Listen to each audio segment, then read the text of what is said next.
शुभ स्वागतम शतस्वागतम। ओम शांति दिवेश भाई। ओम शांति दिनेश भाई, ओम शांति। वेलकम, शुभ स्वागतम, शुभ स्वागतम। Thank you. बहुत अच्छा। प्यारे साथियों, देखिए आज कौन है। दिवेश भाई हमारे बेंगलोर से पधारे हैं और काफी बाबा की सेवाओं में व्यस्त और मस्त रहते हैं। और आज हमें सौभाग्य मिला है हमारे मीठे प्यारे दिव्येश भाई का अनुभव, नए साल की समझो शिव बाबा की एक गिफ्ट है, आज सौगात के रूप में बाबा ने भेजा है अनुभव सुनाने के लिए। भाई आपका बहुत स्वागत भी है और आज हमें बहुत लाभ मिलेगा आपके अनुभवों से, हम सब फायदा उठाएंगे। तो भले आप शुरू करें। थैंक यू मिनेश भाई, आपने ये अपॉर्चुनिटी दी, चांस दिया, और मैं शिव स्मृति के ऊपर सबके अनुभव सुन रहा हूँ बहुत दिनों से। बहुत पहले से ही, जब से चालू हुआ तब से मैं देख रहा था, सुन रहा था इन अनुभवों को। ये नहीं मालूम था कि कभी मेरे को भी चांस मिलेगा इसके ऊपर मेरा अनुभव सुनाने को। और सबका अनुभव सुन करके तो ऐसा लगता है कि मेरा तो बहुत ही छोटा अनुभव है। आप सभी बहुत ही अनुभवी सीनियर्स बैठे हैं यहाँ पे। मैं तो अभी ज्ञान में 7 साल से चल रहा हूँ। 7 साल से मैंने कोर्स लेकर के ये ज्ञान चालू किया। मेरा एक्सपीरियंस तो चालू ऐसे ही हुआ था कि बैंगलोर में बहुत ही अच्छे जैन परिवार में मेरा जन्म हुआ, और ऐसे ही कोई भी परिवार में ज्ञान में नहीं, कोई भी यहाँ ज्ञान में नहीं चलता था, लेकिन भक्ति में भगवान की खोज थी। अकेले ही मैं 13, 14, 15 साल की उम्र में भी अकेले टूर पे निकल जाता था भगवान की खोज करने के लिए। तो जहाँ मैंने ज्ञान प्राप्त किया बैंगलोर के कोरमंगला सेंटर पर, तो वहाँ के नजदीकी कोरमंगला क्लब है जहाँ पे मेरे को हेल्थ के कारण से डॉक्टर ने स्विमिंग करने के लिए रेकमेंड किया था।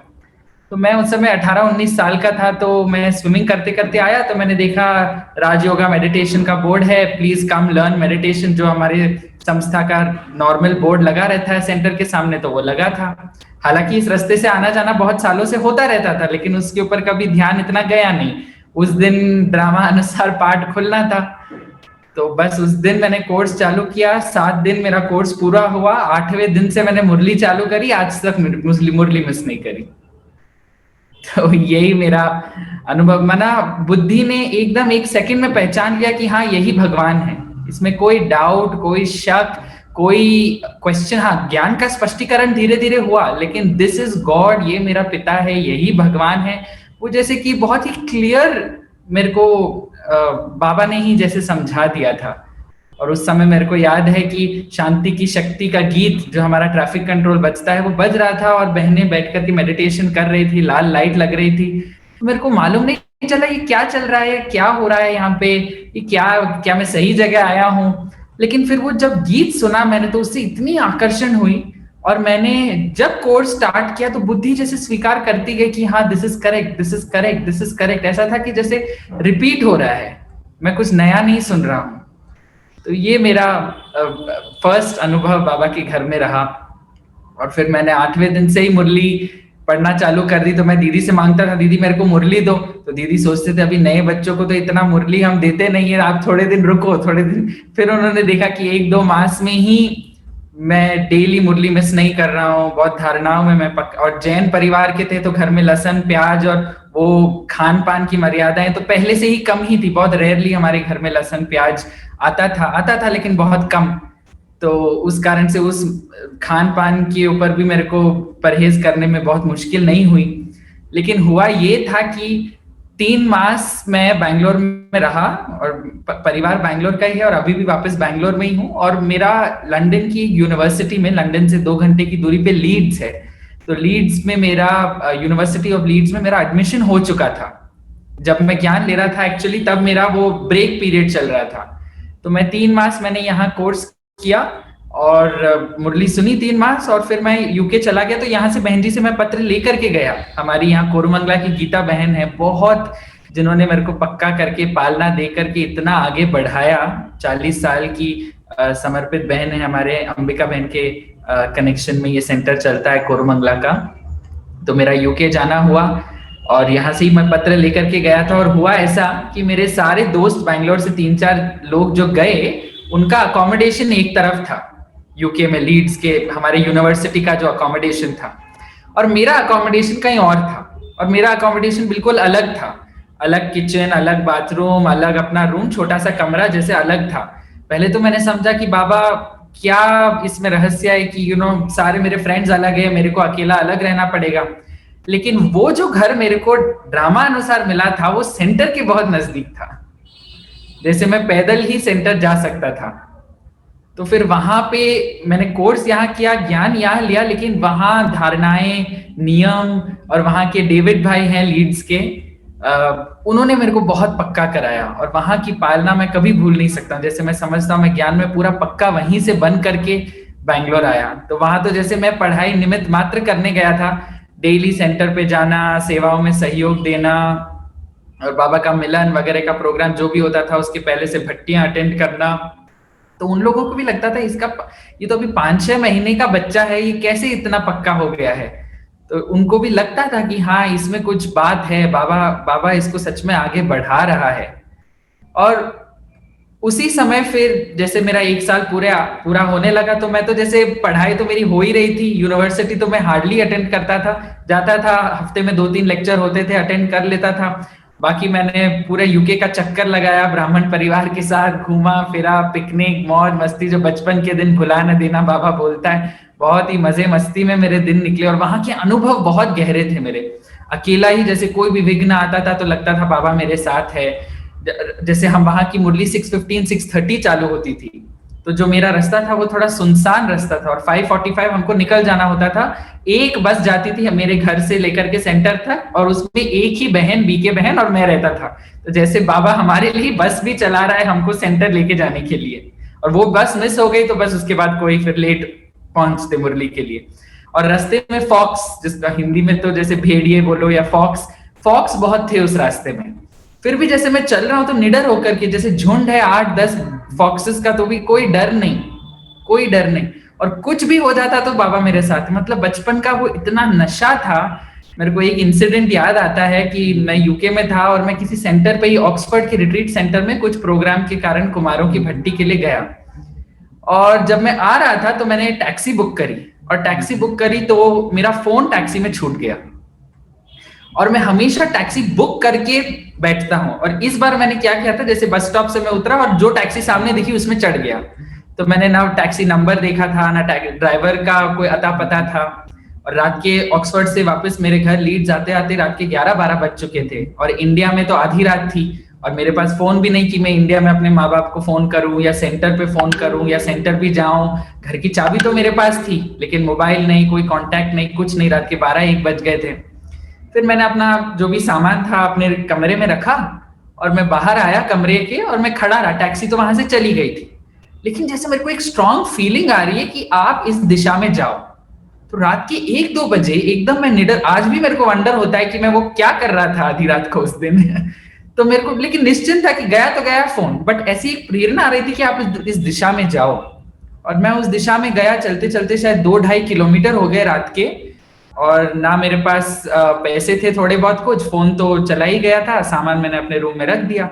और 3-4 गलियों के बाद, जैसे 2-2.5 किलोमीटर के बाद, एक आधी रात को एक कमरे की लाइट लग रही थी, और जैसे कि मेरे को प्रेरणा आ रही है, आप जाओ इस घर की घंटी बजाओ। और मैंने जैसे ही जाके उस घर की घंटी बजाई, और मैंने बोला, भाई आपके पास, do you have my phone? मैंने उससे पूछा, did you find a phone? तो वो वंडर खाया कि how do you know that this is the house? I said I think you took the taxi after me. तो उसने मेरे बाद वो टैक्सी में बैठा था, और उसने मेरा फोन उठा लिया था। तो उसने मेरे को फोन दे करके वापस कहा कि भैया फोन लॉक कर दिया। उसमें तो, हमारे फोन में तो कुछ था ही नहीं ऐसा वैसा, तो मैंने फोन लॉक करने का सिस्टम रखा ही नहीं था। तो वो मेरे को बोलता है, भैया फोन लॉक करा करो, किसी गलत के हाथ में चला गया तो वो मिस यूज कर सकता है आपके फोन का। और आज तक मेरे को आश्चर्य लगता है कि क्या वो बाबा की कमाल, टचिंग वंडर था, जो मैं आधी रात को किसी के भी घर में जाके घंटी बजा के बोल रहा हूँ कि मेरा फोन वापस मुझे दो। तो वो एक इंसिडेंट मेरे को बहुत याद आता है यूके का। बहुत प्यार, बहुत पालना यूके के सेंटर से। जैसे ब्राह्मण परिवार तो है ही हमारा श्रेष्ठ संगम युग का परिवार, खान पान पिकनिक, जैसे बचपन के दिन तो इतने मजे में गए जैसे, और आज तक भी मैं बाबा के साथ पिकनिक ही कर रहा हूँ। मेरे को ऐसा कुछ नहीं लगता कि मेरे जिंदगी में कोई हर्डल है, कोई बर्डन है, कोई पुरुषार्थ में मेहनत है। बड़ों की छत्र छाया में बस आगे बढ़ रहा हूँ। फिर भी मेरे को ऐसा लगता है कि यूके जाना मेरा सेवा का पार्ट ओपन करने के लिए बाबा ने मेरे को यूके भेजा था। जैसे अगर हम इंडिया में होते हैं तो हमको मालूम है दादियों से मिलना कितना मुश्किल हो जाता है। अगर आपको किसी भी दादी से मिलना हो या उनसे अपॉइंटमेंट लेना हो या सिर्फ उनसे टोली भी लेनी हो तो कितनी बड़ी बात होती है मधुबन में जाकर के दादियों से मिलना। तो वहां हुआ ये था कि लेस्टर के सेंटर की ओपनिंग के लिए रतन मोहिनी दादी आई थी, और मेरे इंडिया वापस कोर्स खत्म होने के बाद इंडिया आने के 5-6 दिन पहले की ये बात है, रतन मोहिनी दादी वहां आई और मैं वापस इंडिया आने वाला था 5-6 दिन बाद। तो मेरे को एक बहन ने बोला, गोपी बहन लंदन की, तो उन्होंने मेरे को बोला था मेरे पास एक peace project, Bangalore peace project, कि कैसे हम शांति का संदेश बच्चों में और स्कूल में फैलाएं। ऐसी मेरे को प्रेरणा आ रही थी यूके में कि मैं बैंगलोर आकर के ये सेवा करूं। तो गोपी बहन से मेरा संपर्क था, तो मैंने उनको बोला मेरे को ऐसा प्रोग्राम करना है बैंगलोर में, मैं जा रहा हूँ वापस वगैरह। तो उन्होंने ऐसे ही बोला कि आप दादी को अपना प्रोग्राम सुनाना कि आपने क्या प्लानिंग करी है। तो दादी ऑक्सफोर्ड में क्लास कराई और उस दिन तो क्लास भी ऐसी वंडरफुल, गोपी बहन और रतन मोहिनी दादी बैठे हैं, गोपी बहन बैठी है रतन मोहिनी दादी के सारे शब्द ट्रांसलेशन करने के लिए, और दादी ने 2 घंटे इंग्लिश में भाषण किया, गोपी बहन को एक शब्द भी ट्रांसलेट नहीं करना पड़ा। तो वो भी एक वंडर हमको देखने को मिला कि कैसे बाबा भाषा की भी बाउंड्रीज को मिटा सकता है, भाषा की भी भेदभाव को मिटा करके प्रवेश करके दादियों के द्वारा कोई भी सेवा करा सकता है। फिर रात के 10 बज गए तो सभी बहनों ने कहा दादी आप भोजन करो, आप भोजन करो, 10 बज गए हैं, आपने इतना लंबा चौड़ा भाषण किया, इतनी सुबह से आप सेवाएं कर रही हो। बट गोपी बहन ने दादी के कान में ये बात डाली थी कि दादी ये आपको प्रोग्राम सुनाना चाहता है, और उस समय मैं 19-20 साल का था। दादी ने मेरे को देख करके पता नहीं उनको क्या देखा, और उन्होंने कहा नहीं मैं पहले इसका प्रोग्राम सुनूंगी। सब बोल रहे नहीं दादी आप डिनर करो, रात के 10 साढ़े 10 बज गए, नहीं मैं पहले इसका प्रोग्राम सुनूंगी। 10:30 बजे सारी बहनें वेट कर रही है कि दादी खाने पे आए, लेकिन दादी चाहती है कि वो मेरा प्रोग्राम सुने। शायद वो प्रोग्राम भी बाबा, अब जब मैं सोचता हूँ, उस समय तो इतनी बुद्धि नहीं थी करनहार करावनहार, लेकिन अब जब मैं सोचता हूँ तो लगता है कि बाबा ही वो प्रोग्राम की टचिंग दे रहा था। तो दादी ने पूरा प्रोग्राम सुना कि बैंगलोर में दादी हम ऐसे स्कूल्स की सेवाएं करना चाहते हैं, ऐसे मेडिटेशन कराना चाहते हैं, ऐसे शांति का संदेश फैलाना चाहते हैं। तो दादी की ब्राह्मणी जो लीला बहन है वो बैठी थी, तो दादी ने लीला बहन को बोला इसका नंबर लो और इसकी शक्ल की फोटो खींचो ताकि मेरे को इसकी शक्ल याद रहे, और इसका जब फोन मेरे पास आए तो मेरे को इसकी शक्ल याद रहे। और दादी ने बोला आप प्रोग्राम करना। 1 साल बाद जब प्रोग्राम हुआ, हमको मालूम भी नहीं था कि बैंगलोर आने के बाद वो प्रोग्राम कब होगा। ऑलमोस्ट 7-8 मास हो गए थे जब प्लान बना और वो प्रैक्टिकल में आया। और दादी ने बोला बस आपको मेरा संपर्क रखना है, आपको जब भी कोई डायरेक्शन चाहिए, जब भी कोई पालना चाहिए आप फोन कर देना। दादी ने अपना पर्सनल नंबर मेरे को दिया और बोल दिया कि आप ये प्रोग्राम करो, मेरी पूरी परमिशन है आपको, और ये बोला जब आप प्रोग्राम करोगे तब मैं बैंगलोर आऊंगी। और 1 साल 8-9 मास बाद जब वो प्रोग्राम हुआ, दादी ने अपना वादा पक्का याद रखा, और बालक बालक बोलती थी दादी मेरे को उस समय। तो दादी उस प्रोग्राम में आई और इतना सुंदर वो प्रोग्राम हुआ, जैसे सब लोग आश्चर्य खा रहे थे कि दादी छोटे से 19-20 साल के कुमार के निमंत्रण पर दादी माउंट आबू से आ रही है, ये क्या बात है, ये क्या है प्रोग्राम। उस समय बैंगलोर वालों को भी इतने सारे सब जोन हेड्स है, कईयों ने दादी को बुलाने की कोशिश करी थी। तो दादी ने कहा था कि मैं आऊंगी, ठहरो, रुको, देखते हैं, अभी मधुबन में भी बिजी हूँ। बट इसके लिए दादी एक बार मान गई। तो ये क्या प्रोग्राम है, तो सभी लोग आए थे उस समय प्रोग्राम देखने के लिए, और 4000 नॉन बीकेस का वो प्रोग्राम हुआ था। 4 सिटिंग हुई थी, 1000 करके 4 बार वो प्रोग्राम हुआ। सेम प्रोग्राम 4 बार रिपीट हुआ क्योंकि that much of audience we had. और 2 प्रोग्राम में दादी आई और 2 प्रोग्राम फिर दादी की तबीयत थोड़ी सी खराब होने के कारण फिर गोपी बहन भी लंदन से आई थी, और वल्लभ विद्यानगर की जागृति बहन आई उस प्रोग्राम में। सभी के साथ और सहयोग उस प्रोग्राम में बहुत मिला। माना हम लोगों ने how can children achieve peace, बच्चों को इतना पेरेंट्स का प्रेशर, स्टडीज का प्रेशर, उन सबको माइंड में रखते हुए how can they be at peace, उस रीति से वो प्रोग्राम बना था। और दादी आई जब उस प्रोग्राम में, तो दादी ने मेरे को याद है एक वरदान दिया प्रोग्राम के एंड में। ऐसे ही दादी ने मेरा हाथ पकड़ा और दादी ने बोला कि अंत तक ये सारे स्कूल्स आपको सहयोग देंगे। मैंने बोला ये तो मेरा कारोबार होने नहीं वाला है, दादी क्यों ऐसा कहती है कि स्कूल्स आपका साथ देंगे, स्कूल्स आपको सहयोग देंगे, दादी ऐसा क्यों कहती है? बट फिर वो प्रोग्राम इतना सक्सेसफुल हुआ, जैसे दादी आई तो बाबा आया, और अब समझ में आता है कि बाबा ने ही वो प्रोग्राम बनाया था। तो सचमुच वो स्कूल्स इतनी सहयोगी बन गई, और उसके बाद तो हर स्कूल में, सारे टॉप इंटरनेशनल स्कूल्स बैंगलोर के, जहां पे आप प्रिंसिपल की अपॉइंटमेंट के बिना मिल भी नहीं सकते हो, और सारी स्कूल्स ने इतना सहयोग दिया, और आज तक वो सहयोग चल रहा है। एक छोटा सा एग्जांपल मैं देता हूं, उस समय का एक संपर्क हमारा स्कूल था, दिल्ली पब्लिक स्कूल जो बैंगलोर का है, और वहां की प्रिंसिपल हमारे संबंध संपर्क में उस प्रोग्राम में आई, और दादी ने मेरे को ये वरदान दिया। अभी 1 मास पहले की बात है। तो उस प्रिंसिपल को देखो, बाबा की सेवा, बाबा की दी हुई घर की कोई भी टोली, कोई भी वस्तु कभी व्यर्थ नहीं जाती। शायद मेरे को लगता है हमको उसका महत्व समझ में नहीं आता है कि वो सौगात सचमुच कब कार्य करेगी, वो हम कुछ नहीं बोल सकते हैं। तो एक क्रिश्चियन प्रिंसिपल है जो बहुत, उसके अंडर 10,000 बच्चे हैं बैंगलोर में, सबसे बड़ी स्कूल है, 200 तो स्कूल की बसेस है, स्कूल बसेस जो चलती है स्कूल की। और उस प्रिंसिपल ने अपने जो निराकार बाबा का एक बहुत ही अच्छा सुंदर फोटो था, दादी ने उनको दिया था उस प्रोग्राम के समय 6 साल 7 पहले, और उसने, प्रिंसिपल ने अपनी सीट के पीछे वो चित्र लगा रखा था। तो जब भी मैं उससे मिलने जाता था तो वो चित्र देखता था, मेरे को खुशी होती थी कि हाँ, बाबा के घर की सौगात इस प्रिंसिपल ने इतना महत्व देकर के लगाई है, जबकि उनके पास तो कितने ही चित्र, कितने ही सब कुछ होता है। और वो चित्र की कमाल या बाबा की कमाल, अभी 1 मास पहले उस प्रिंसिपल का फोन आया कि आपने ब्रह्म कुमारी का वो पीस प्रोजेक्ट किया था।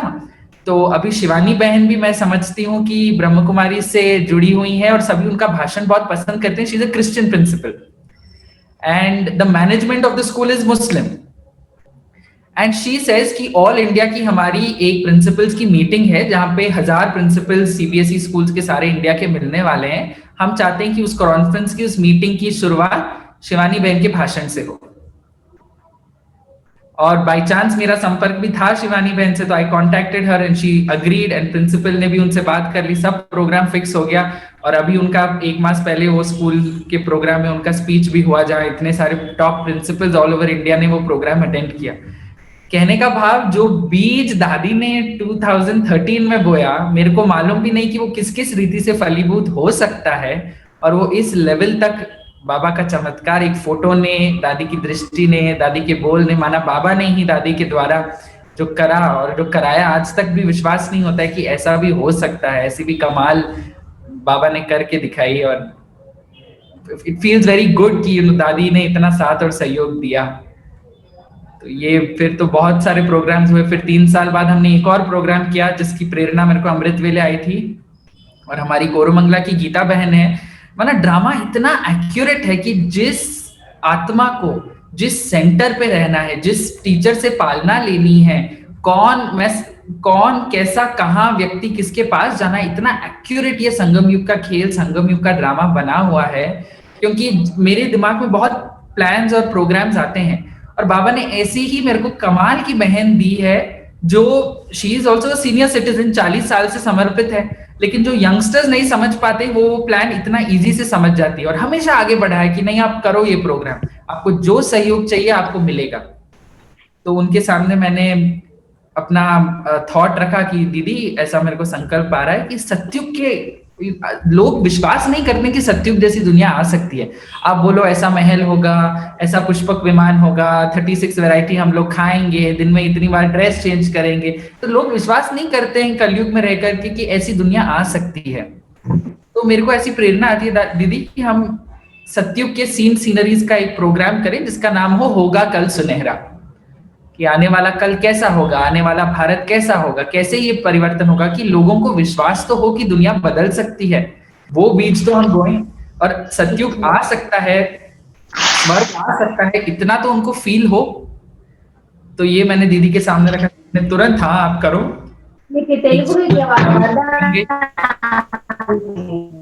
एक स्कूल ने अपना समर्थन भी दे दिया, तो हमने बहुत बड़ा 300 बच्चों को लेकर के बहुत बड़ा कल्चरल प्रोग्राम तैयार किया। सारे सत्युग के सीनरी, सारे बाबा के गीत, सबका मालिक एक है, समय की पुकार, one God one world family, सारे बाबा के ही गीत लेकर के, स्क्रिप्ट लिख करके बहुत ही बड़ा सा प्रोग्राम हमने बनाया बैंगलोर में, जो 8 बार चला वो program. It was a cultural program, जिससे हम बाबा के सत्युग के सीन्स दिखा रहे थे। और 8,000 लोगों ने वो प्रोग्राम अटेंड किया। और बाबा की कमाल ये कि वो प्रोग्राम दूरदर्शन वालों को अच्छा लगा, और फिर 15 अगस्त को उन्होंने हमको बहुत ही कम पैसों में स्लॉट दिया कि आप ये प्रोग्राम, बहुत अच्छा कंटेंट है, 15 अगस्त को प्राइम मिनिस्टर की स्पीच के बाद, तो मोदी जी के स्पीच के बाद वो प्रोग्राम 1 आवर का हम प्रसारण करेंगे। और उसी समय नया चैनल डीडी इंडिया आया था। डीडी इंडिया, जैसे डीडी नेशनल इंडिया में चलता है और डीडी भारती कल्चरल चैनल है, और जो दूरदर्शन का इंडिया, डीडी इंडिया जो बना है वो वर्ल्ड टेलीकास्ट होता है, 143 या 137 कंट्रीज में उसका वर्ल्ड टेलीकास्ट होता है। उस चैनल पे भी हम आपका प्रोग्राम दिखाना चाहते हैं। तो 15 अगस्त को विद दादी स्पीच वो पूरा प्रोग्राम 1 आवर वर्ल्ड टेलीकास्ट हुआ। 3 बार टेलीकास्ट हुआ, डीडी भारती पे, डीडी नेशनल पे एंड डीडी इंडिया पे, फॉर पीनट्स। अगर आप ऐसे खरीदने जाओ टीवी पे स्पेस, तो 1 आवर का आपको कितने लाखों रुपए देने पड़ते। तो वो भी बाबा ने कराया। और उस प्रोग्राम का भी वंडर ये कि मैं फोन पे दादी को, पहला प्रोग्राम हुआ, फिर 2-3 साल बाद ये प्रोग्राम बना, तो मैं दादी को सुना रहा था, दादी ऐसा हम करना चाहते हैं, ऐसा ये प्रोग्राम का प्लान बना है। तो दादी बोला आप करो, मैं आऊंगी। फिर दादी ने अपने आप बोल दिया मैं आऊंगी। फिर हम गए मधुबन में, दादी को निमंत्रण दिया, दादी बहुत खुश हुई प्रोग्राम सुन करके। उस समय मधुबन में राखी का भी प्रोग्राम था, फिर भी दादी ने निमंत्रण स्वीकार करके, और लीला बहन उनको 3 दिन के लिए बैंगलोर लेकर के आई। आज आए, उन्होंने प्रोग्राम अटेंड किया, 1 दिन वो रहे और फिर वो वापस चले गए। और उस प्रोग्राम से भी इतना चमत्कार हुआ। उनकी दादी का भी थोड़ा सा स्पीच जो था, पार्ट ऑफ द स्पीच, उसका भी वर्ल्ड टेलीकास्ट हुआ। सारे स्कूल्स और बच्चों को विश्वास हुआ कि हाँ, सतयुग जैसी दुनिया आ सकती है, ऐसा हो सकता है, इट इज पॉसिबल कि स्वर्ग हम बना सकते हैं। और बच्चों को भी बहुत सारी प्रेरणाएं आई, बहुत सारा उमंग उत्साह उनका बढ़ा। दे बिकेम वेरी पॉजिटिव, उनकी लाइफ में उनका कंसंट्रेशन, फोकस बढ़ने लगा। So we could see these things practically changing in the students. तो जो हमारी दीदी है बैंगलोर की, माना मैंने ये समझा है बाबा के ज्ञान में आकर के, कुमार कुमारियों के लिए तो बहुत ही सरल है जीवन। अगर आपकी टीचर को आपने निमित्त बना दिया है और बाबा ने उनको आपके लिए निमित्त बना दिया है, तो आपको तो कोई टेंशन लेने की जरूरत ही नहीं है। चाहे लौकिक चाहे अलौकिक, उनसे पूछताछ करके आप कार्य करो, चाहे उनके मुंह से सही निकले, जो 99.99% तो सही ही निकलता है, क्योंकि निमित्त तो बाबा ने बनाया, तो उनके द्वारा डायरेक्शन देने वाला भी बाबा। और बाई चांस जैसे बाबा बोलता है कि कुछ गलत हो गया, तो जिम्मेवार शिव बाबा है, क्योंकि हम तो उस निमित्त टीचर के द्वारा शिव बाबा का डायरेक्शन ले रहे हैं ना। तो मेरा यही अनुभव हुआ। वो जैसे हमारी गीता दीदी भी बैंगलोर की, उनको कदम कदम पे मैंने पूछा कि दीदी ऐसे करें वैसे करें, तो दीदी कदम कदम पे गाइडेंस देती थी। हाँ, आप ऐसे करो, ये ऐसा प्रोग्राम आपका होना चाहिए। क्योंकि मैं भी नया था ज्ञान में, बीके फैमिली और बीके के सिस्टम्स वगैरह समझना करना सारा दीदी के थ्रू ही मेरे को पॉसिबल हुआ। एंड शी वाज सो, उनकी विशाल बुद्धि और दूरादेशी बुद्धि इतनी है, और बाबा उनके द्वारा इतना, जैसे बाबा बोलता है ना, अगर आप जितने भोले हो बाबा उतना आपको यूज करता है। And her directions became like God's versions for me. मेरे को कुछ नहीं करना पड़ता था, बस दीदी की बात सुनो, कार्य करो, हुआ ही पड़ा है, हो ही जाएगा। हर प्रोग्राम में, चाहे ऑडिटोरियम का खर्चा बचाने की बात हो, चाहे लोग 3-4 दिन पहले तो हमको लगता है कि कौन आएगा प्रोग्राम में, हमने ऑडिटोरियम बुक कर दिया, इतना बड़ा प्रोग्राम तैयार कर दिया, और जो प्रोग्राम का दिन होता है तो लाइन लगी रहती है बाहर, सीट्स नहीं होती है अंदर। ऐसे ऐसे कमाल बाबा ने करके दिखाए। और ये आई एम टॉकिंग अबाउट, ये प्रोग्राम्स जो हुए हैं, इसमें 90% ऑफ द ऑडियंस इज लौकिक क्राउड, नॉन बीकेस, जो मतलब स्कूल के समझो पेरेंट्स हैं, और we have advertised in newspapers and radio, तो उनको देख करके ये प्रोग्राम देखने के लिए ये आत्माएं आई। और फिर दीदी को टचिंग आई कि हम सबको कुछ बाबा के घर से दे, तो हमने 10,000 फीलिंग ग्रेड, जो दादी जानकी की किताब है, वो इन प्रोग्राम्स में बांटी, ब्लेसिंग कार्ड्स बनवा के बांटे, बच्चों को टोलियां खिलाई। तो अलग अलग रीति की सेवाएं बाबा ने कराई। एंड मैं सिर्फ ये सोचता हूँ कि कैसे मेरा लंदन जाना, रतन मोहिनी दादी से उस रात को मिलना, मेरे पूरे संगम युगी ब्राह्मण जीवन की तकदीर की लकीर कैसे होने वाली है, मेरा सेवा का प्लान क्या होने वाला है, कैसे मेरी जीवन चलने वाली है, उसका प्लान जैसे बाबा ने मेरे को यूके भेजा। नहीं तो इंडिया में तो दादियों से मिलने के लिए आपको कितना परिश्रम करना पड़ता है, दादी से मिलो, टोली लो, तो it is a very difficult process. But वहां दादी और गोपी बहन इतना सहज रीति से मिलाया कि आज तक भी मैं उड़ रहा हूँ। आई डोंट से कि अगर आप पूछो कि आपके ब्राह्मण जीवन में आपको क्या मुश्किल हुई या कुछ, बाबा ने इतना सहज कर दिया है। निमित बहन है, उनसे पूछो, लौकिक कार्य हो अलौकिक कार्य हो, बाबा उनके द्वारा इतने अच्छे डायरेक्शंस देता है कि I have not felt that there is any problem even till date. इतना इजी से बाबा ने आगे बढ़ाया है। और मेरी तो एक बहुत ही golden opportunity which I feel Baba has given me, कि बाय चांस ऐसी मेरे को प्रेरणा है कि दादी से मेरे को इतना मिला है, दादी की जीवन चरित्र के ऊपर कोई किताब नहीं लिखी है तो मैं लिखूं। लौकिक में भी, ज्ञान में आने के पहले भी मैंने किताबें लिखी थी जो पब्लिश बॉम्बे में और दिल्ली में हुई थी। तो आई हैड दैट टैलेंट, तो आई said I should use this talent. ये देन भी बाबा की ही है, तो मुझे इसको बाबा के घर में उपयोग करना है। तो ऐसे ही चांस थॉट आया कि दादी की जो क्लासेस है मैं उसको कंपाइल करूं, दादी की लाइफ हिस्ट्री को लिखूं मैं। तो ऐसे ही थॉट आया, तो मैंने सब कुछ लिखा और दादी के सामने लेके गया, दादी ये मैंने आपके लाइफ के बारे में किताब लिखी है, इंग्लिश की किताब है। दादी ने 120-125 पेज की किताब का एक एक पेज पढ़ा। मैं एक हफ्ता मधुबन में रहा, दादी रोज मेरे सामने 4-5-6 पेजेस पढ़ती इंग्लिश में। Her English is very good, Ratanmani Dadi can read English very well. तो वो पढ़ती और सुनाती और कुछ चेंजेस होता तो बोलती, फिर वो उसकी कॉपियां छपी। और बाय चांस उसी समय में अव्यक्त बाप दादा का मिलन था। तो लीला बहन ने बोला ये तो पहले यज्ञ में किताब लिखी गई है दादी के ऊपर, तो इसका उद्घाटन हमें बाबा के सामने कराना है। लेकिन दादियां इतनी निरंकारी कि उनका ये नहीं कि मेरी किताब का इनॉग्रेशन बाबा करेगा, उनका फोकस इस बात पे है कि बाबा आएगा तो मैं इस बच्चे को बाबा से मिलाऊं, इस बच्चे को बाबा से दृष्टि मिले, इस बच्चे को बाबा से वरदान मिले, ये इस बाबा इसको आगे बढ़ा है। हर उनका पूरा फोकस वो, हमारा फोकस दादी की बुक और दादी का पूरा फोकस मेरे पे। एंड फिर बाय चांस उस दिन चांस मिला, बाबा से मिलन मनाने का चांस मिला। बाबा ने उस बुक का उद्घाटन किया, बाबा ने मेरे साथ हाथ मिलाया and he gave me an apple. मेरी तबीयत काफी लौकिक में खराब रहती थी, तो he gave me an apple और उन्होंने वरदान दिया, आगे बढ़ रहे हो ना। बाबा ने कहा आगे बढ़ रहे हो, और फिर पीछे एक ना डाल दिया। बाबा की हर बात राजयुक्त रहस्य युक्त होती है, तो बाबा ने एक ना दिया। तो मैं सोच में पड़ गया कि बाबा मेरे को बोल रहा है आप आगे बढ़ रहे हो, या मेरे से पूछ रहा है कि आप आगे बढ़ रहे हो। और आज तक वो पहेली चल ही रही है। फिर बाबा ने बोला माँ बाप परिवार को भी आगे बढ़ाओ, हिम्मतवान बच्चे हो। इतना बाबा ने, अव्यक्त बाप दादा ने उस दिन मेरे को वरदान दिया। और जैसे वो वरदान आज तक मेरे जीवन के लिए सचमुच में आई फील सो फॉर्चुनेट कि लास्ट समय में भी उस अव्यक्त रूप की पालना, अव्यक्त बाबा की पालना मैंने ली। And it felt so happy कि दादी का निस्वार्थ प्यार, इतना उनकी पालना मेरे को मिली कि मैंने किस जन्म का क्या पुण्य किया जो मेरे को बाबा इतना आगे बढ़ा रहा है। और उसका भी एक वंडरफुल खेल, जब मैं ज्ञान में आया इतनी भी अकल नहीं थी कि बाबा दादी गुलजार में आता है उसको हम अव्यक्त मिलन कहते हैं। बस ज्ञान अच्छा लगा, मुरली सुनने लगे, ये बातें धीरे धीरे स्पष्ट होती हैं। तो मेरे स्वप्न में एक दिन ऐसा आया कि दादी गुलजार मेरे को स्टेज पे एक एप्पल दे रही है।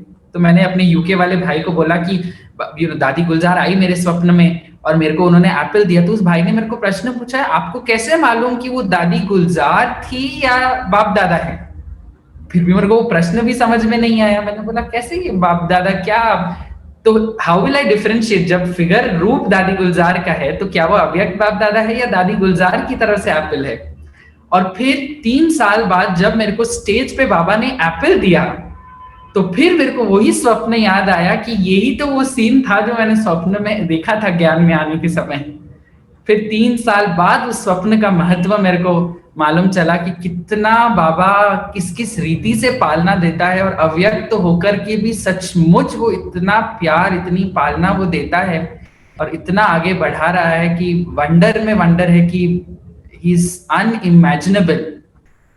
मेरा पूरा, जैसे मैं समझता हूँ कारोबार है या क्या मेरे को करना है, जो समस्या है, मेरी एक धारणा मेरी निमित्त टीचर ने मेरे को बहुत पक्की कराई। मैं ज्ञान में आने के बाद मेरा पहला फर्स्ट ईयर का लौकिक जन्मदिन, और उस लौकिक जन्मदिन पे पता नहीं, मैंने उस समय फिर भी थोड़ा भक्ति का संस्कार था, तो मैंने हमारी जो गीता बहन है उनके पांव टच किए उनका आशीर्वाद लेने के लिए कि ब्लेसिंग्स, जैसे लौकिक रीति से जो हम लेते हैं बड़ों से ब्लेसिंग्स। तो मैं सेंटर आया, मैंने उनकी ब्लेसिंग्स ली तो पता नहीं उनको क्या टच हुआ, उन्होंने मेरे को हैप्पी बर्थडे विश किया और उन्होंने मेरे को 1969 से लेकर लेकर के 2010-11 तक की अव्यक्त वाणियों का कलेक्शन जो सेंटर पे था, उन्होंने बाइंडिंग करवा करके रखा था किसी और को देने के लिए, और उनको ऐसा संकल्प आया इस बच्चे को मेरे को देना है। पूरा बॉक्स उठा करके उन्होंने जैसे मेरे को गिफ्ट दे दिया। मैं समझा ये क्यों मेरे को ये अव्यक्त वाणियों का इतना सारा 40-50 साल की अव्यक्त वाणियों का कलेक्शन, हालांकि उनको मालूम था मेरे को मुरली में लगन बहुत है, और उन्होंने ये सेट पूरा मेरे को दे दिया। उस दिन से मैंने अव्यक्त वाणी पढ़ना चालू किया, और आज दिन तक मैं 90% ट्राई करता हूँ कि अव्यक्त वाणी मिस करे बगैर मैं कुछ कार्य नहीं करूँ, और मैं जरूर उसको पढ़ करके ही सोऊं।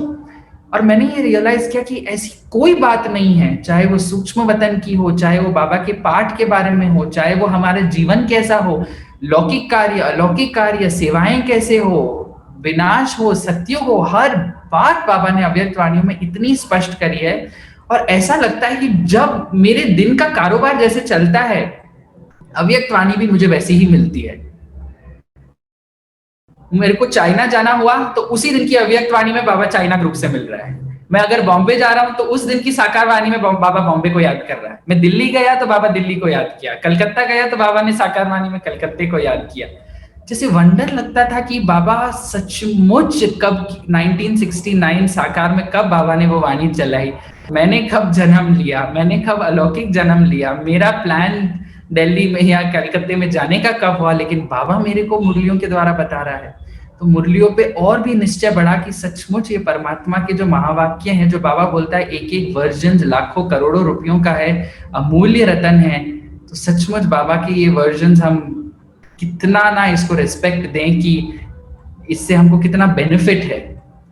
तो लॉकडाउन में भी अभी मेरा यही पुरुषार्थ चला, बस अव्यक्त वाणी पढ़नी है, जितना हो सकता है मन मना बाबा की याद में रह करके अपना कार्य करना है। और थैंक्स टू निपा दीदी ऑल्सो, युगांडा की निपा दीदी, जिन्होंने आपसे अपना मेरा संबंध जुड़ाया।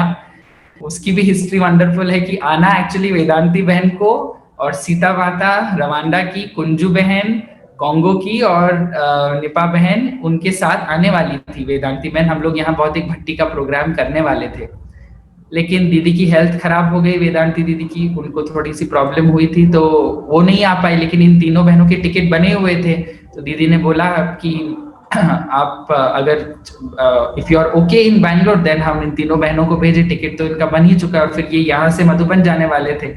तो इतना हमने मजा किया, वो तीनों बहनें आई, हम उनके साथ घूमा, बहुत सारे रिट्रीट सेंटर्स में गए, और ऐसा लगा कि जैसे सच में बिछड़े हुए मेरे ही परिवार के लोग, तीनों दीदियां आई हैं, उनके साथ हमको चक्कर लगाने का मौका मिला। और देखो उनसे कनेक्शन, फिर उनका कनेक्शन मिनेश भाई से कितना एक एक पॉइंट बाबा कितना राजयुक्त रहस्य युक्त रीति से बाबा ने जैसे सारा खेल पहले से ही लिखा हुआ है। इतनी कमाल की ये बातें हैं। बहुत अच्छा, अद्भुत कहेंगे, अद्भुत। दिव्येश भाई, दुनिया भगवान के पीछे लगी हुई है, भगवान को ढूंढ रही है और उसके पीछे लगी है, लेकिन महसूस ये हो रहा है भगवान आपके पीछे लगा हुआ है, क्योंकि कुछ विशेष आत्माओं के द्वारा परमात्मा विशेष कार्य करवाना चाहता है। करण करावन हार जो है, तो आपकी बातों से ये एकदम क्लियर समझ में आता है कि आपकी बुद्धि कितनी वाइसलेस है, और क्योंकि वाइसलेस बुद्धि है इसलिए आपका वायरलेस सेट भी एकदम ठीक काम कर रहा है। और परमात्मा की टचिंग सबको मिलती है, लेकिन वो कैचिंग पावर नहीं होता है, और आप में वो है, इसलिए आपको भिन्न भिन्न प्रकार के नए नए प्रोग्राम्स प्लान्स बुद्धि में आते रहते हैं, अन्यथा प्लान्स भी आते। और जैसे वो मोबाइल की आपने बात कही, ये साधारण बात नहीं है, कितनी क्लियर बुद्धि हो तभी जाके ये टचिंग आती है। तो ये बहुत वंडरफुल बात है और अनुकरणीय है कि जो अगर वाइसलेस बुद्धि हो तो कैसे वायरलेस सेट बहुत अच्छे से काम कर सकता है। तो आपको इस बात की कोटि कोटि आपको बधाई है। आज आपको सुनने का मौका मिला, हमें बहुत आनंद हुआ। बड़ौदा परिवार काफी खुश है, बड़ौदा परिवार आपको मुबारकबादी देता है। भाई और बहनों, एक हाथ खड़ा करके मुबारकबादी देनी चाहिए। वैसे टाइम है अभी, आप सुनाना चाहो तो दिव्येश भाई। यही मेरा तो अनुभव यही है भाई जी। अब हम अगर सोचता हूं मैं कि कैसे वो प्रोग्राम हुए, क्या वो प्रोग्राम का चमत्कार था, तो लगता ही नहीं है कि मेरा उस प्रोग्राम में कुछ भी रोल है। लगता है कि कैसे वो प्रोग्राम हुआ, कैसे टीवी वालों ने हाँ कही, कैसे ऑडिटोरियम वाले माने, कैसे दादी आई, जिसे अभी भी एक स्वप्न लगता है। तो दिस प्रूव्स कि करण करावनहार बाबा ने ही वो पूरा कार्य कराया। नहीं तो मेरे को उस प्रोग्राम का कुछ तो फीलिंग होना चाहिए, but I don't have any feeling कि वो कार्य कैसे हुआ। और बड़ों की गाइडेंस हर कदम पर इतनी मदद करती है। मैं तो ये कहता हूं, अगर आपकी हमारी निमित्त बहन, तो मेरे को तो ड्रामा और बाबा को इतना थैंक्स देता हूं कि मेरे को ऐसी निमित्त बहन दी जो आपके पाठ को समझे, निस्वार्थ रीति से आपको पालना दे। मैं समझता हूं, मैंने I don't feel I have not seen Brahma Baba या मैंने मम्मा को नहीं देखा है, क्योंकि उस रीति की पालना मेरे को मेरे निमित्त टीचर द्वारा मिली है। और इतना आगे बढ़ा है, जैसे जो निमित्त बोले वो सही। आज सुबह का ही एक एग्जाम्पल मेरे सामने है। जैसे सेंटर पे एक बैग की जिप मेरी खराब हो गई थी, तो इकोनॉमी तो हमारे बहनों की है ये, तो दीदी ने कहा आप ठीक करा लो, सेंटर के नीचे ही एक चौराहे पे बैठता है ठीक करने वाला, वो ठीक कर देगा। तो मेरा थोड़ा सा सूक्ष्म चला, अरे अभी तो सुबह के 10 बजे, वो दुकान तो 12 बजे, 1 बजे के पहले वो आदमी आता नहीं है, तो अभी मैं क्यों जाऊं। तो ऐसा एक थोड़ा सा संकल्प चला। इतना अभ्यास है मेरे को कि दीदी की हर बात को हाँ जी करना है, लेकिन फिर भी सूक्ष्म अंदर वो संकल्प चला। फिर भी मैंने दीदी की बात सुनी, ठीक है हाँ दीदी, और मैं जाता हूँ। और देखा तो जो भाई 11-12 बजे दुकान खोलता है, उसने सुबह 9 बजे ही दुकान खोल दी और पहला मेरा बैग उसने रिपेयर करके सेंटर का दे दिया। तो मैं सोचता हूँ कि हमको ना कहना ही नहीं है, हमको सोचना ही नहीं है, पूरा असोचता बन जाना है। दीदी ने कहा कूदो बिल्डिंग से, तो कूद जाओ। सच में बिल्डिंग में कुछ होने वाला है, तभी दीदी के द्वारा बोल रहा है कि कूद जाओ। इतना उनका क्लियर बुद्धि, क्लियर, साधारण रीति से बहनें कभी कभी कुछ बोल देती है और वो सचमुच बाबा ही उनके द्वारा वो बोला हुआ होता है। वो इतना वंडरफुल लगता है कि कैसे again and again I keep saying कि बाबा और रामा को थैंक यू कि दादी की पालना, बाबा की पालना, मेरी निमित्त टीचर बहन की पालना इतनी मिली है कि आई फील कि बस बाबा को याद करने के बगैर और अव्यक्त वाणियां पढ़ो, साकार मुरली पढ़ो, उसके अलावा और काम ही क्या है और करना ही क्या है। और जैसे लौकिक कार्य भी, मेरी इच्छा थी लौकिक में कि मैं पीएचडी करूं। तो मैं यूके से आया था, तो लौकिक में माँ बाप माता पिता भी चाहते थे कि मैं पीएचडी करूं, तो बट मेरा मन दुविधा में था। तो मैंने दीदी को पूछा, तो दीदी एक दिन गद्दी पे बैठी थी, क्लास करा रही थी, तो दीदी ने बोला विनाश होने वाला, आपको क्यों करनी है पीएचडी। और अब मेरे को लगता है कि अगर मैं वो पीएचडी में फंसा रहता तो आज तक भी मैं 5-6 साल की पीएचडी में ही फंसा रहता। कहाँ जाती मेरी सेवाएं, कहाँ जाता मेरी दादी के साथ का पाठ, प्रोग्राम्स वगैरह कहाँ से होते अगर मैं उस दिन उस पीएचडी की बात जो बाबा ने दीदी के द्वारा गद्दी पे सुनाई उसको मैं नहीं मानता। और उतने ही सहयोगी, मैं इकलौता बेटा हूँ, बहुत ही संपन्न परिवार है और माँ बाप भी संबंध संपर्क में हैं अभी, और इतना उनकी भी फ्रीडम है। सब लोग वंडर खाते हैं कि आप जैन परिवार के और जैन घर के इकलौते बेटे, और आपको इस मार्ग पे चलने की उन्होंने इतनी सहज रीति से, मेरे को कभी उनसे झगड़ा नहीं करना पड़ा, कभी उनसे मेरे को बोलना नहीं पड़ा। बाबा ने वो भी इतना सहज रास्ता कि उनकी बुद्धि को बाबा ने टच कर दिया कि वो पहचान गए कि ये आत्मा सचमुच में परमात्मा से इसका इतना लगन है, हम इसको कुछ भी बोलेंगे, कुछ भी करेंगे तो ये परमात्मा से अलग इसको नहीं कर सकते। और उस रीति से वो भी ज्ञान में आए। अब इतना पक्के नहीं है बट कोर्स किया है, बाबा से मिलन मनाया है और दादी की पालना ली है। तो हर रीति से बाबा ने इतना सहज मार्ग मेरे लिए कर दिया कि जब कोई प्रॉब्लम सुनाता है तो मेरे को, क्योंकि उसका इतना अनुभव नहीं है प्रॉब्लम का, तो मेरे को लगता है कि बाबा बैठा है, कोई चिंता की कोई बात ही नहीं, कोई डर नहीं, कोई फिक्र नहीं, बस बाबा करा रहा है। और ये भी हमारा सौभाग्य है कि जब तक दादियां हैं, जब तक हमारी सेंटर की दीदियां हैं, हम उनसे लूटें। हमें उनका समय लूटना है। हमें, उनके पास तो 200, 300, 500, 600 जने हैं पालना करने के लिए। मेरे को उनका अटेंशन मेरी तरफ खिंचाना है कि मेरे को उनका डायरेक्शन मिले, मेरे को उनसे समय मिले, मेरे को वो टोली दे। ये एक सूक्ष्म भाव रहता है, क्योंकि बाबा उनके द्वारा इतने वंडर करा देता है, इतनी चमत्कार करा देता है। और ये एक और विशेष वंडर ये है कि मेरा हर रीति से, मेरे शरीर की प्रॉब्लम है, मेरे को माइग्रेन की प्रॉब्लम है, मेरे लंग्स का ऑपरेशन हुआ है, मेरे घुटनों में प्रॉब्लम है, सब मेरे कान में प्रॉब्लम है, एक कान से मेरे को कम सुनाई देता है, दिखता कम है, सब रीति की प्रॉब्लम है। शरीर तो जैसे बाबा बोलते हैं ना, चत्तियां लगा लगा कर के ही चल रहा है। ज्ञान में आने के पहले भी जैसे मेरे को हॉस्पिटल में एडमिट होना, बुखार बहुत सारा आना, डेंगू होना, ये सब होना होता ही रहता था ज्ञान में आने के पहले। बट एक वंडर है, और मेरा माइग्रेन जैसे मैं एक दिन ऐसा नहीं कि शरीर सिर दर्द के बगैर कैसे चलता है ये मेरे को मालूम नहीं था। नॉर्मल शरीर विदाउट हेडेक कैसा फील होता है उसकी मेरे को महसूसता भी नहीं थी, क्योंकि डेली मॉर्निंग इवनिंग मेरा आई एम हैविंग हेडेक, दवाई ले रहा हूं, वो हेडेक थोड़े समय के लिए जाता है फिर आ जाता है, भारीपन महसूस होता है। तो ये उसके बिना भी जीवन हो सकता है, हेडेक के बिना, ये मेरे को मालूम ही नहीं था। लेकिन आप विश्वास करोगे कि बाबा कंचन काया दे करके बाबा ने जो इतनी बड़ी बड़ी सेवाएं कराई, 3 महीने जब प्रोग्राम बनता, जिस दिन से प्रोग्राम फिक्स होता और जब तक प्रोग्राम खत्म नहीं होता, मेरा शरीर चाहे आप रात के 12 बजे उठा दो, 3 बजे उठा दो, रात के 2 बजे सुला दो, खिलाओ पिलाओ, नहीं करो कुछ भी, तो भी शरीर कंचन काया की तरह चल रहा है, क्योंकि ये बाबा का कार्य है, वो करा रहा है। तो दैट ऑल्सो प्रूव्स कि कार्य वो ही करा रहा है। नहीं तो आपको कुछ ना कुछ प्रॉब्लम होगी, कुछ ना कुछ विघ्न आएंगे, और फिर प्रोग्राम खत्म होता, फिर मेरा थोड़ा बहुत कर्म भोग आ ही जाता, फिर बाबा भी क्या करेगा, सेवा में सहयोग देगा, फिर आपका जो कर्म भोग है थोड़ा बहुत, तब लगता कि हाँ अब मेरा अगर कर्म भोग वापस आया है तो सेवा के समय वो कराने वाला कौन था, वो किसकी शक्ति से कार्य हुआ, कैसे यही शरीर जो अभी बिस्तर पे पड़ा है, यही शरीर इतना भागदौड़ कर रहा था, बिना खाना पीने के काम कर रहा था, इतना ट्रैवलिंग कर रहा था, इतने जनों से मिल रहा था, इतनी सेवाएं कर रहा था।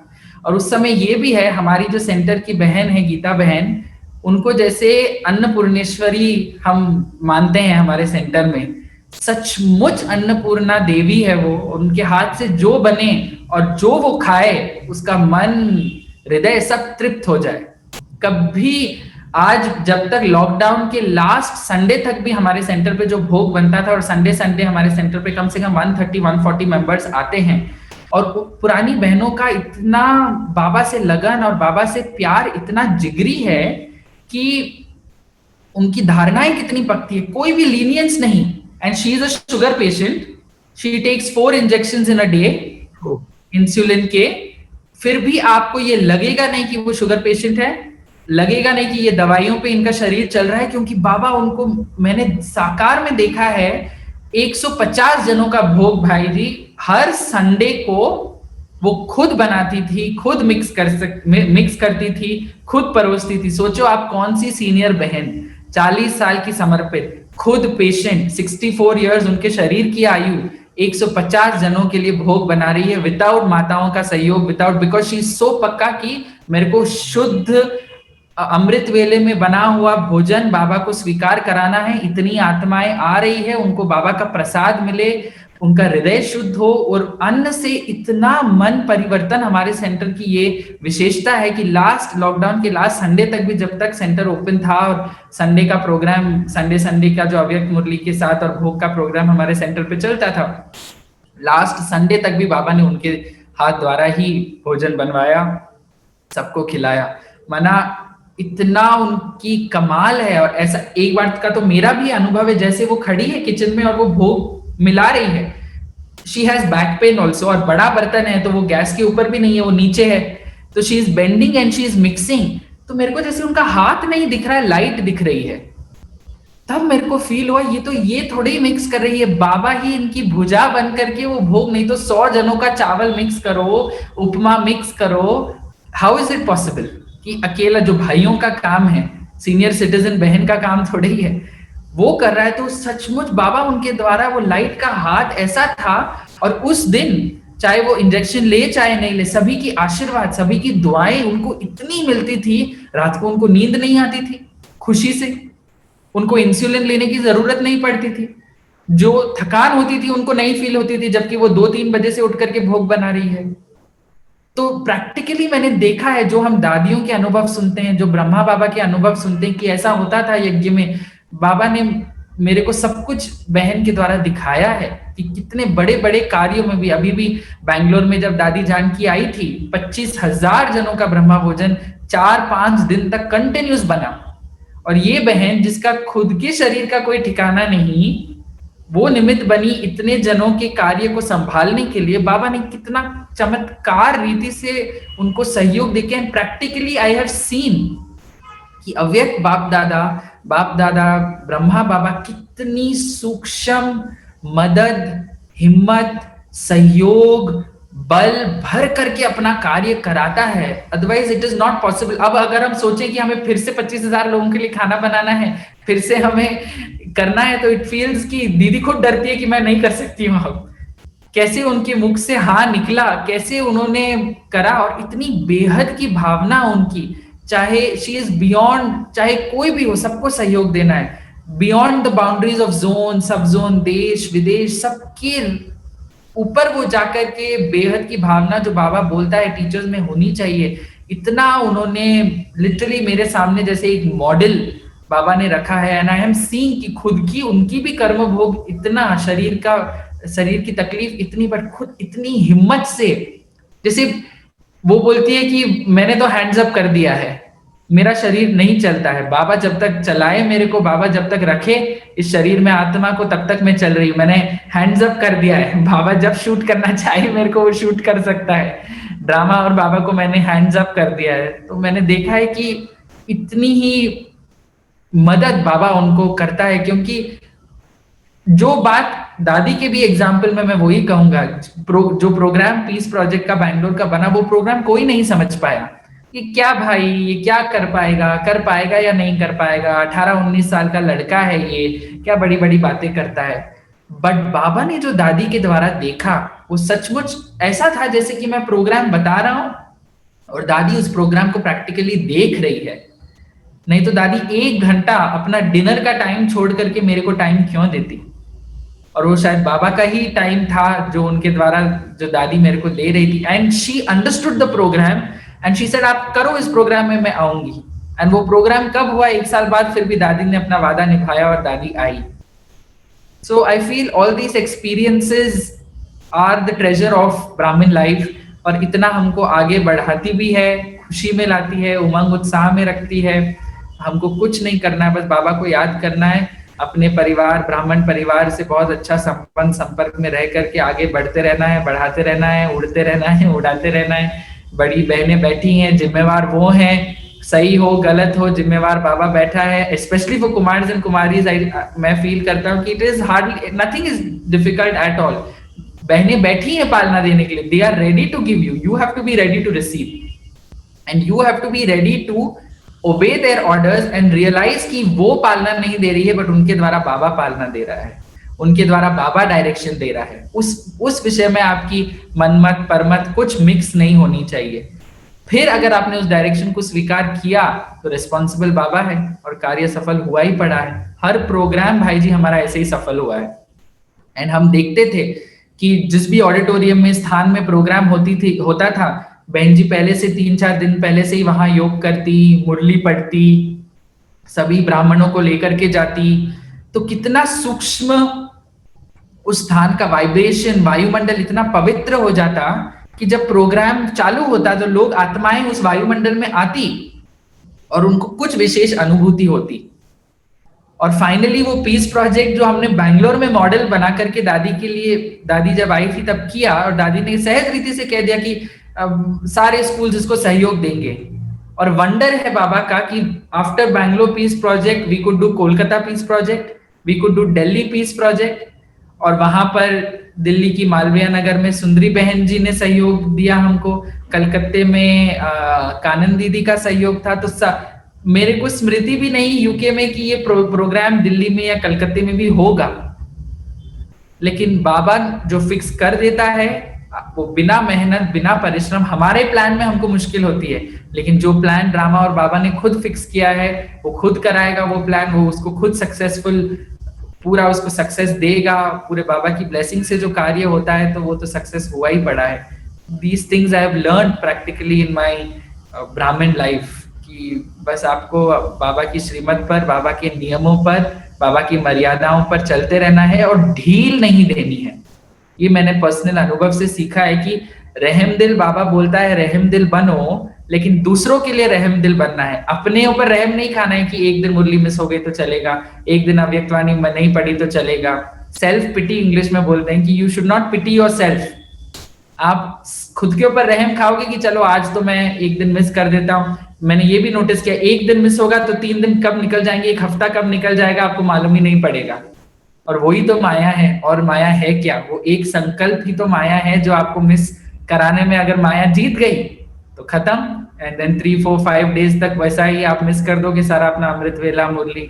तो अपने ऊपर रहम नहीं खाना है। जितना भी जो भी मुश्किल हो आप अव्यक्त वाणी पढ़ो। और अब लगता है कि दीदी ने जो मेरे को गिफ्ट दिया अव्यक्त वाणियों का कलेक्शन, अब मैं बोलता हूँ दीदी देखो आपने जो मेरे को गिफ्ट दिया, मैं उसका एक एक पेज सफल कर रहा हूँ, एक एक पेज मैं पढ़ता हूँ, उसके अंदर से इंपॉर्टेंट पॉइंट्स को अंडरलाइन करता हूँ। तो जैसे आज शाम को मैंने अव्यक्त वाणी पढ़ी और इंपॉर्टेंट पॉइंट्स को अंडरलाइन किया, तो जो पॉइंट्स मैंने अंडरलाइन किया है वो कल शाम तक की अव्यक्त वाणी में जब तक पढ़ूंगा तब तक कभी ना कभी मेरे फ्री टाइम में I will try and repeat those points in my head.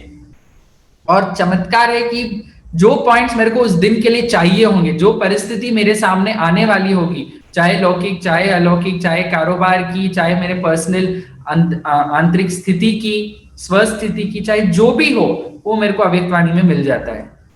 तो मेरे को कुछ बुद्धि में सोचता ही नहीं हूँ मेरे को क्या करना है। मेरे को कुछ भी कभी डाउट होता है मैं अव्यक्त वाणी की किताब खोल लेता हूँ और जो बाबा मेरे को देना चाहता है एक्यूरेट। एंड मैंने दीदी को पूछा दीदी ऐसा क्यों? तो दीदी ने कहा कि जो निश्चय है, आपकी भावना है कि वो होगा, मेरे को मिलेगा आंसर, तो उस अनुसार बाबा उस निश्चय से आपको विजय मिल जाती है, भावना का भाड़ा आपको मिल जाता है। These are the practical lessons that I have learned। and कोई भी मुश्किल हो, दीदियां बैठी है, बड़े बैठे हैं, उनसे राय करो, मशवरा करो, उनसे सलाह लो, गाइडेंस लो, they are all your spiritual friends. तो उनके द्वारा बाबा इतना आपको आगे बढ़ा देगा। But you have to have the faith कि बाबा इनके द्वारा मेरे को डायरेक्शंस दे रहा है, और उसके बाद तो पूरा मार्ग सहज ही है। और देखो आज भी भले मिनल भाई और मैं सन्मुख में नहीं मिले हैं, बट इट फील्स कि I know him and he knows me. It feels that I know the Vadodara family and I know everyone. Although कि क्योंकि एक और बात इसमें ये भी है कि देखते रहते हैं, अनुभव सबके सुनते रहते हैं, तो सारे फेसेस भी दिखते रहते हैं वीडियोस में, पहले वीडियोस में वगैरह, तो लगता है कि हाँ ये अपना ही तो परिवार है, अपने ही सब लोग हैं। जी जी, वाह निश्चय बुद्धि आत्मा, वाह। अरे साथियों सुना क्या कहा कि कितनी ऊंची मंजिल से भी निमित टीचर कहे तो कूद जाओ, तो जिम्मेवार तो फिर भगवान ठहरा। नुकसान कुछ हुआ तो भरपाई करने के लिए भगवान बंधा हुआ है, और इससे अच्छा सौदा क्या हो सकता है। तो ये है निश्चय की निशानी। और साथ साथ आपको टोली और भोग के प्रति जो प्यार है, ये बहुत अच्छी बात है। आप टोली के कण कण की कीमत को समझते हो, ये आपकी बातों से समझ में आ रहा है। और देखो भक्ति मार्ग में प्रसाद का एक कण भी गिरता है तो वो लोग कितनी महत्वता रखते हैं, सिर पे रखते हैं।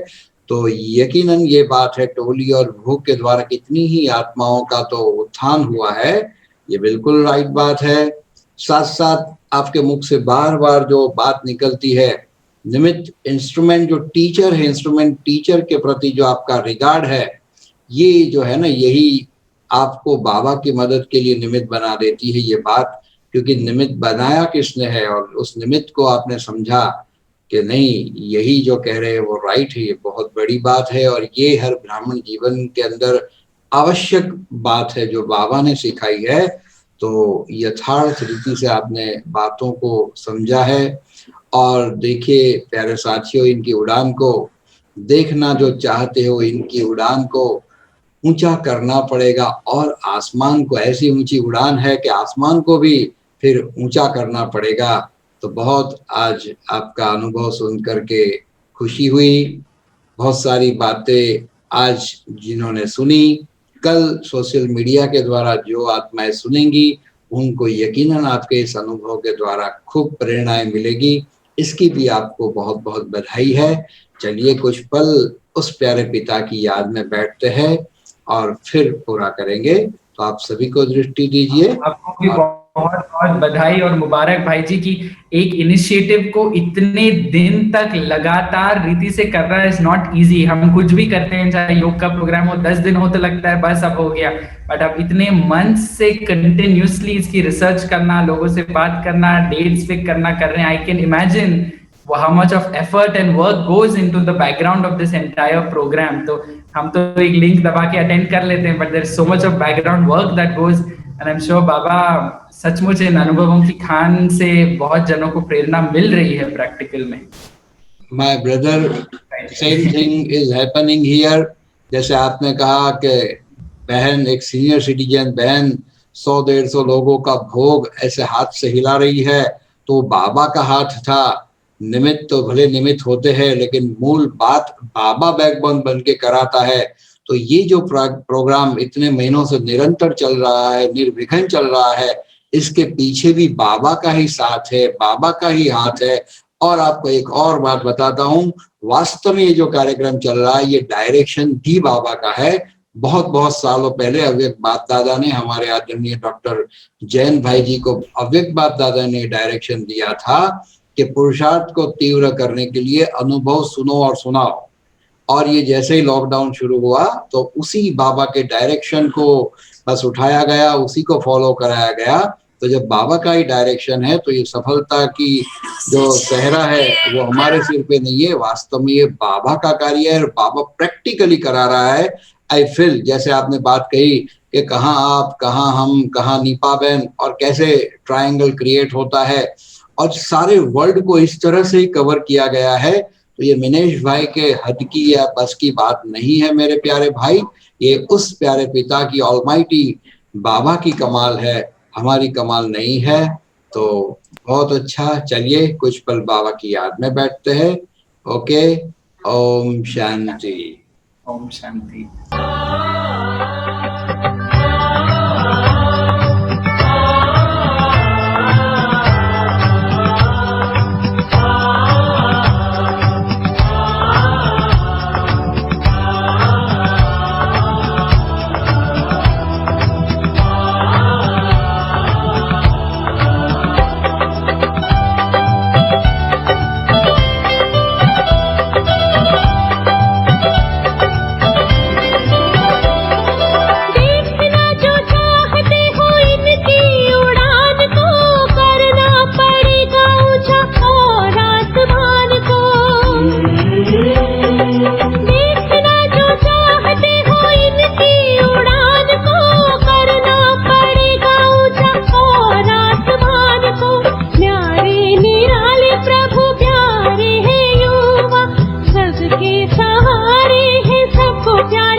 ओम शांति।